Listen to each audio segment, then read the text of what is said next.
Guys, don't eat the caramel Girl Scout cookies. I ate one and it messed up my retinas so bad that every color is now inverted. Anyways, Martin Scorsese is a legend and my favorite Letterboxd user. His films are well known for their slick editing, explosive acting performances, the moody use of music, the graphic violence, and for using the word fuck 569 times. Every lousy wise guy still around, I'll take a piece of your filthy Jew act. Then where you gonna go? You're being warned. Don't ever go over my head again, you stupid sucker, you! I also love watching interviews of Scorsese because it's very clear that he has such a passion for the art of film. Every time I watch a Martin Scorsese interview, I find out about at least 2 movies that I had no idea existed. Oh yeah, and he also voice acted in Shark Tale, can't forget about that. So, since I am a big fan of his work, I thought it would be fun to rank every Martin Scorsese movie. Keep in mind, these are just my dumb opinions, you don't have to agree with them. What do you think? It's pretty. Composition is forced, lighting is bad, angle is off. Too literal, too violent, too metaphorical, too dark. Here, we have the protagonist, but where's the antagonist? Huh? Where's the drama? Boxcar Bertha is not good. To start with the positives, the cinematography, although very strange, has a charm to it. The acting performances are solid throughout. The bluesy soundtrack is pretty charming as well. Now the negatives. This movie is very messy, awkward, and empty. The story and editing just did not work for me and made watching this movie a bit of a slog to get through. I will say this movie obviously had a pretty small budget, and it's interesting to see what Scorsese was able to do with that so early in his filmmaking career. However, it's just not an enjoyable movie to sit through, at least for me. Scorsese initially screened this film to actor and director John Cassavetes. When the film ended, Cassavetes hugged Scorsese and said, "You just spent a year of your life making a piece of junk." He said, "It's a nice picture. It's a nice film. Girl is good, the guys are good.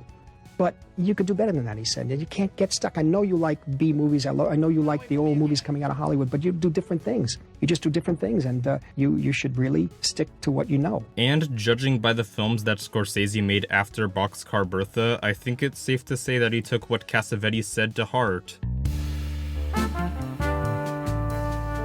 Who's That's Knocking at My Door is Scorsese's debut film, and it kinda shows. Just like Boxcar Bertha, it's interesting to see Scorsese on such a small budget and see him experiments throughout this film. It has some solid performances, solid cinematography, and a pretty great soundtrack. I'll also say that Scorsese has some serious balls for directing a sex scene in his debut film. However, the story is very empty, and the editing choices are very messy. Although those are the same positives and negatives that I had with Boxcar Bertha, I do think that this movie is better overall. It feels like a prototype for some of his most acclaimed movies down the line with the way it explores religion and the dangers of toxic masculinity. So in that sense, this movie is definitely an important stepping stone in Scorsese's career. New York, New York is a Scorsese movie centered around music, which sounds fantastic. However, the film doesn't exactly live up to those expectations. The production design is immaculate and colorful. Liza Minnelli and Robert De Niro both give excellent performances. The romance between the two characters is both charming and sad. However, this movie feels pretty messy at parts. I also feel like this movie severely could have benefited from a shorter runtime. The film is 2.5 hours, and the length is not justified. Overall, it's a sweet love letter to classic Hollywood, but it's sadly not a film I got much out of. Marty! Kundun! I liked it!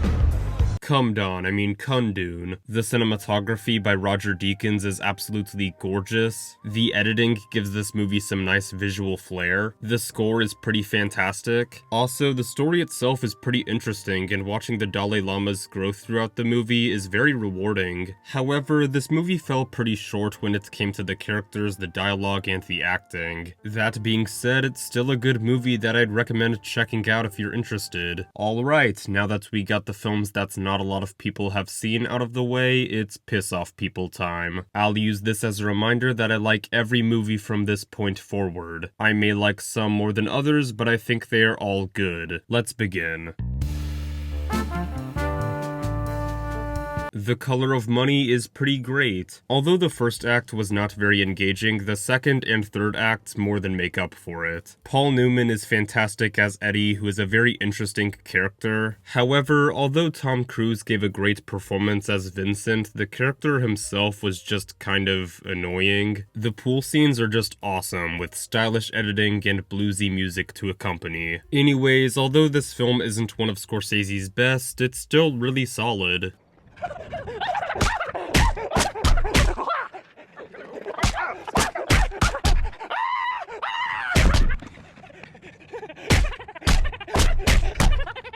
Mean Streets is also pretty great. This is Scorsese's third film and is definitely an improvement from Who's That's Knocking at My Door and Boxcar Bertha. This film captures many of the filmmaking trademarks that Scorsese would later master and become known for. It's a film that takes place in New York City, there's a lot of swearing, and the film just has such an angry atmosphere. It was also Scorsese's first collaboration with Robert De Niro, who is incredible in this movie. Harvey Keitel is also a ton of fun here. The ending is especially chaotic and I love it. However, this film does suffer from some of the problems that Scorsese's first two films had, and that this movie is also pretty messy and has some rather bland moments at parts. But overall, I had a great time with this. Shutter Island is great, but a little disappointing. Considering that many people love this movie, I imagine quite a bit of people will be upset by this placement. I'm sorry. Leonardo DiCaprio, Mark Ruffalo, and Ben Kingsley all give fantastic performances in this movie. The cinematography is beautiful, the editing is purposeful, and the soundtrack is really solid as well. However, what drags this movie a little down for me is the writing. The writing isn't bad, but I found it very underwhelming. The beginning was solid, and the sort of chaotic and dreary atmosphere really got my hopes up. The middle chunk of this movie was a bit bland for me personally. Then of course there's the twist, which I thought was kinda predictable. I've seen this twist concept done in much better and much more thought-provoking ways. Honestly, this might sound weird, but hear me out. I think I would have liked the twist more if the movie didn't outright say what it was. I don't know, I think this movie would have been much cooler if all the surreal imagery was left up to audience interpretation. Overall, it's still a great movie, but just not one of my favorites.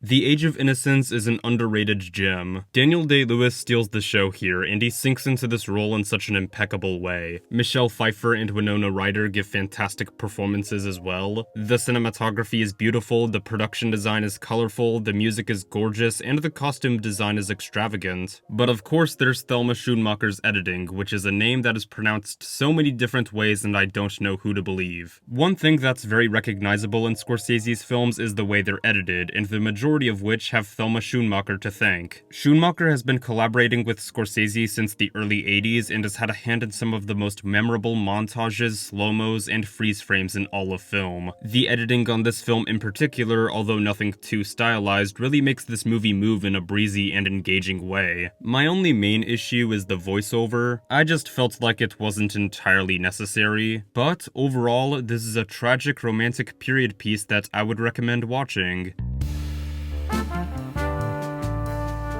Gangs of New York is one of those movies where you either like it or you think it's mid. Personally, I like it. This film marked the first collaboration between Scorsese and Leonardo DiCaprio, who gives a really solid performance in this movie. Cameron Diaz's performance in this movie is pretty divisive, but I liked it. Brendan Gleeson and John C. Reilly both give great performances as well. However, Daniel Day-Lewis is obviously the standout. His performance in this movie is genuinely breathtaking. The cinematography is intricate, especially with that brilliant closing shot. The music, sets, and costumes capture the time period really well. Thelma Schoonmaker's editing is very stylish and works well with the film. The dialogue is vicious and the story is gripping, and the fight scenes are very immaculate and impressive. Admittedly, I was getting a tad impatient with this movie near the end. There were some scenes during the last hour that just made this movie drag on longer than it really needed to. I also feel like this movie can be pretty unintentionally goofy at parts, but overall, this is an amazing and brutal period piece drama that I would recommend watching. Cape Fear is intense. First of all, this is a remake of a film from 1962 under the same name, which I have not seen yet. Robert De Niro is absolutely marvelous as Max Cady, who is such a terrifying villain, and the lengths that he goes to get revenge kept my eyes glued to the screen. The score is very reminiscent of old Hollywood, and I respect that quite a bit. Also, of course, this movie is so exhilarating. Despite also being suspenseful, this movie is also very cheesy and ridiculous. However, the movie wears that goofiness as a badge of honor, and that's something I really appreciate about it. Perhaps the last act took the ridiculousness a little too far, but I still had fun with it. There is one nitpick I have with this movie. During the scene where Max was fighting those 3 guys that Sam hired, it was pretty obvious that the blows were either weak or didn't land at all. Not a huge issue, but it took me out of the experience for about 30 seconds there. Overall, this movie is amazing, and I would recommend watching it if you haven't already. Hugo is Scorsese's only movie geared towards children, and I thought it was pretty amazing. It has such a beautiful and nostalgic sense of whimsy and magic. Asa Butterfield and Chloe Grace Moretz both give solid child performances. Ben Kingsley is fantastic as George Méliès. It was also a pleasant surprise to see Sacha Baron Cohen in this movie. I love the steampunk production design, the endearing story, and the dreamlike score. That being said, I don't know if this film actually works as a kid's film. I mean, I'm not a kid, so I wouldn't know, but I just feel like they wouldn't care all too much about a story like this. But kids are dumb, nobody cares what they think. This is a film for George Méliès fans, bitch. Better take your sensitive ass back to Edwin S. Porter. Although it barely feels like a Scorsese film, it's still a very charming movie that honors the absolute legend that is George Méliès. The Aviator is pretty amazing. Figuring out how to watch this movie was kind of a pain in the ass because streaming services are a pain in the ass, but whatever, I watched it and I liked it. Leonardo DiCaprio gives an excellent performance as Howard Hughes. The rest of the cast is fantastic too. This movie uses color in a very interesting way. The first third is red and blue to mimic how color films looked back in the day, and the colorful production design in the last 2/3 is just beautiful. All of that mixed with Robert Richardson's gorgeous cinematography makes this one of Scorsese's most visually pleasing films. The score and costumes fit the time period wonderfully. However, there were some moments in the story that just weren't very engaging for me. Honestly, maybe I'm just not a big fan of planes because I had the same problem with The Wind Rises. Oh well, it's still an amazing biopic that I would recommend watching. Bringing Out the Dead is one of, if not Scorsese's darkest movie. Nicolas Cage gives a fantastic performance in this movie, and the main character's journey throughout the movie is very fascinating. The cinematography has some fantastic use of lighting and color. The editing is very stylized, especially during that drug sequence. The script from Paul Schrader is brilliant, and his writing builds an atmosphere that feels grungy, eerie, and kinda gross. And like I previously stated, this movie goes to some pretty dark places. I mean, it's a movie about being a paramedic and the mental anguish that comes with such a high-stakes occupation. So yeah, it's pretty brutal. My only main issue is I thought this movie ended on a rather strange note, but overall, this is an amazing and underrated Scorsese film that I would recommend watching. Alice Doesn't Live Here Anymore is another underrated gem from Scorsese. It's a very sincere and honest movie about what it's like to be a woman in America. Scorsese loves to make movies that attempt to help others and himself understand parts of our society that some may not be too familiar with. And I think this movie is the prime example of that notion. Ellen Burstyn gives an excellent performance, and the mother-son dynamic is very well written. The cinematography, although simplistic, is quite charming. The comedy is funny, and the emotional moments are brutal. Overall, this is a very tragic yet heartfelt movie that I'd recommend watching. Silence is a passion project from Scorsese, and it's very easy to tell. Scorsese tried to get this film made all the way back in 1989, only a year after his other religious film, The Last Temptation of Christ, which I'll get to later. Andrew Garfield gives a harrowing performance in this movie. Liam Neeson gives a complex performance. Also, Adam Driver is great as well. This is probably one of Scorsese's most beautiful movies in terms of cinematography. The sound design is so textured and atmospheric. But of course, this movie is brutal. This movie looks at faith and religion in a very profound way. The journey that the main character goes on throughout the film is gut-wrenching. This movie has so many memorable and haunting scenes, especially the ending. There were some parts when I didn't feel as engaged as I probably should have been, and I don't know if that long runtime was completely deserved. But overall, it's hard to deny the excellent craft of this movie.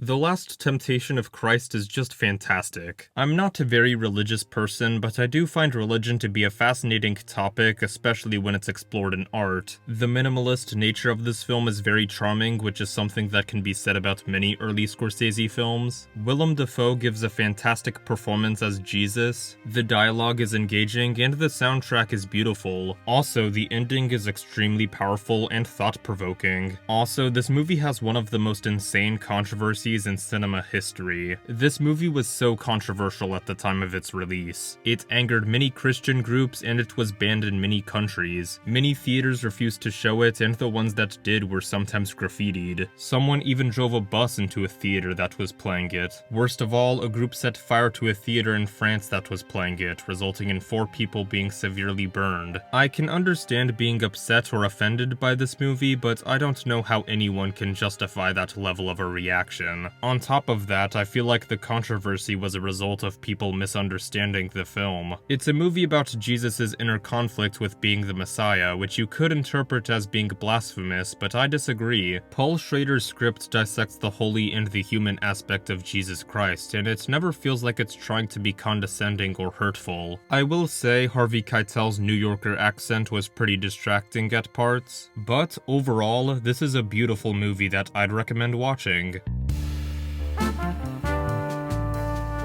After Hours is Martin Scorsese's take on a surrealist comedy, and I think he did a terrific job. Paul is a very great character. Even though he's an idiot, you really grow to sympathize with him while he's having the worst night of his life. All the other characters are memorable. The story is very simple but very engaging. The surrealist and absurdist comedy is very funny. The cinematography is beautiful and has some brilliant use of lighting. Howard Shore's synthwave soundtrack slaps. Also, the colorful production design is fantastic. This is just a chaotic movie and one that is extremely enjoyable to watch. Overall, this is an incredible cult classic movie that I'd highly recommend watching.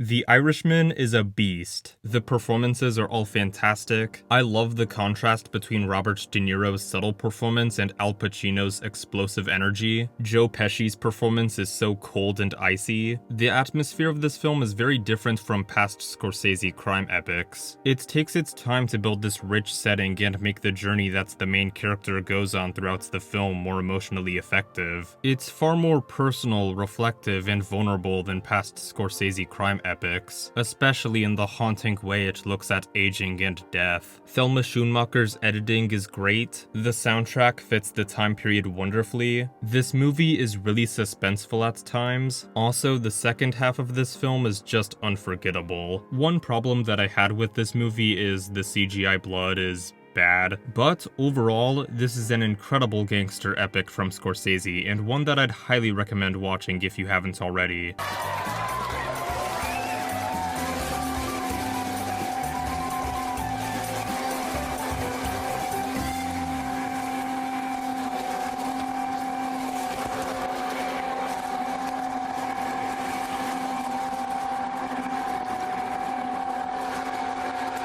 The Wolf of Wall Street is awesome. Funny how Scorsese went from Hugo, his most family-friendly film, to arguably his least family-friendly film. Fuck this, shit that, cunt, cock, asshole. I couldn't believe how these guys talk to each other. It's another brilliant Scorsese crime epic and a very fascinating character study. The writing of this movie is wild, shocking, and twisted, and I love it. This is probably Scorsese's funniest movie, and the dark comedy is absolutely hilarious. The acting from the all-star cast is incredible. Leonardo DiCaprio and Jonah Hill are especially memorable in their roles. This movie has a tone that manages to be weird, exhilarating, cynical, and chaotic. The way this movie satirizes capitalism and the effects that it can have on people also make it stand out from the rest of Scorsese's catalog. Weirdly enough, the only complaints I have with this movie are with the editing. Don't get me wrong, the editing is great overall, but there were some music choices and cuts that stood out to me as being rather jarring. But other than that, this movie is incredible and I'd highly recommend watching it if you haven't already. You jerk off? Do I jerk off?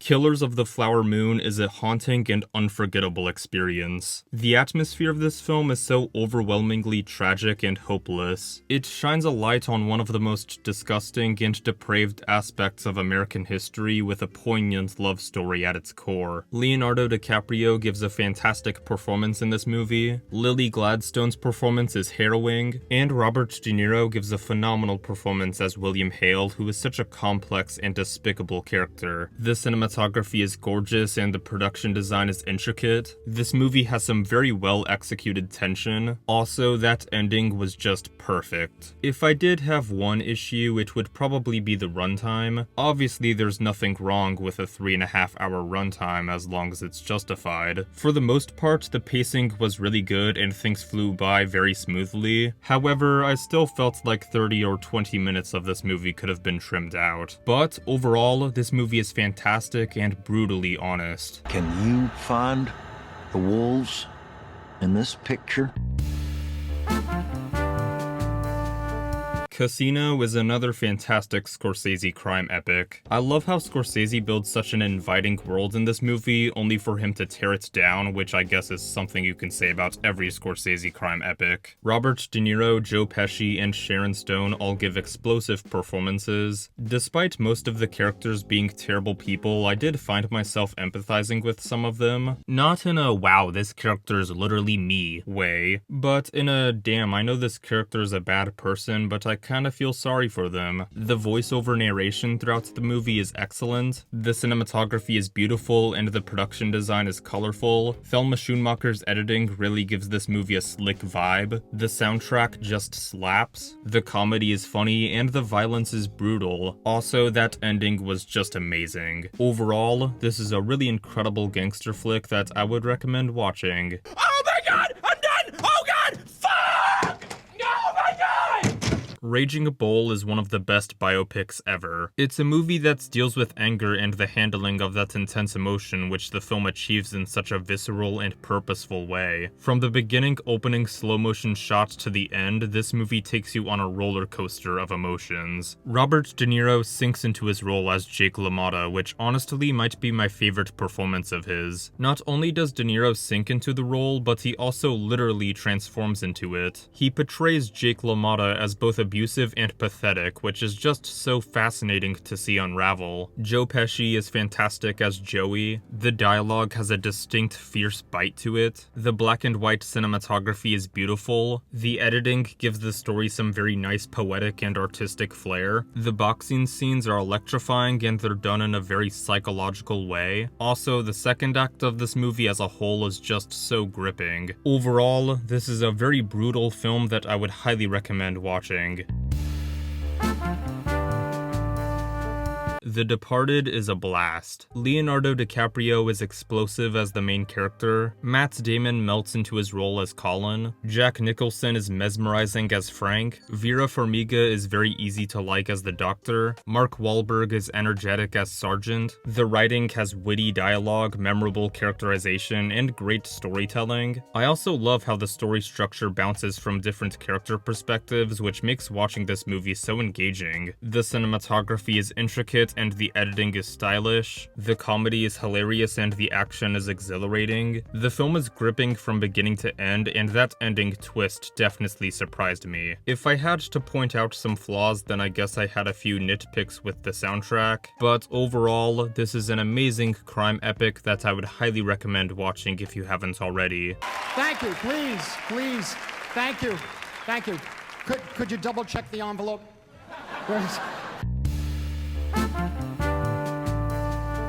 The King of Comedy is a brilliant deep dive into the way that some people perceive fame. It's a movie about the dangers of forming unhealthy parasocial relationships with the people that you may look up to. Many artists have inspired people and guided them through this confusing thing that we call life. However, it's important to recognize that the artist is not perfect and they also have their own problems and insecurities. It's pretty sad that some people think that fame will somehow fix all their problems. Fame is not a job occupation, it's a thing that comes with the making of great things. This movie touches on all those things with this fantastic character study at the center, played exceptionally well by Robert De Niro. This movie is a really funny comedy at its core, but it's also pretty sad when you truly break it down, which is what makes the movie stand out for me. Overall, this is a fantastic and relevant cult classic that I would highly recommend watching.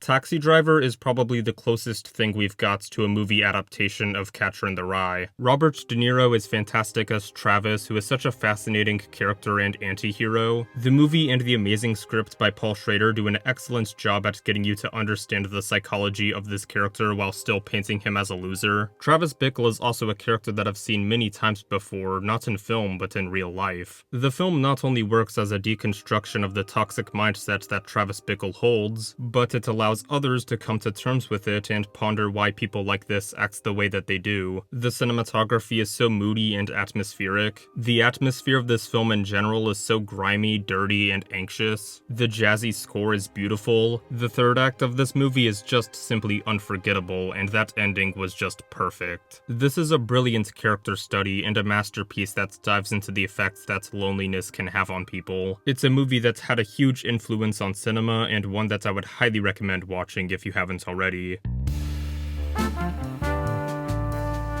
Yeah, Goodfellas is my favorite Scorsese movie. This is often considered one of the best movies ever made, and I 100% see why. It's a brutal movie about the real-life story of Henry Cavill. As soon as Henry closed that trunk and said, "As far back as I can remember, I always wanted to be a gangster," I knew that I was in for one hell of an experience. Henry Cavill's rise to power in the crime world and the consequences that come with it is truly mesmerizing to watch unfold. Ray Liotta, Robert De Niro, and Joe Pesci all give fantastic performances in this movie. The cinematography is stunning, and I love the intricate long takes, especially that one of the iconic Copacabana scene. The soundtrack slaps. This movie is more focused on the characters than it is the plot, and that's something I really appreciate about it. The dialogue is gripping, and I really like the use of voiceover narration. The dark comedy is hilarious. Also, that ending was just a perfect cherry on top. This is Scorsese's crime epic masterpiece, and I would highly recommend watching it if you haven't already. So yeah, that was my Martin Scorsese ranking. If a movie I talked about in this video sounded interesting to you, check it out. Subscribe or something like that. Bye bye.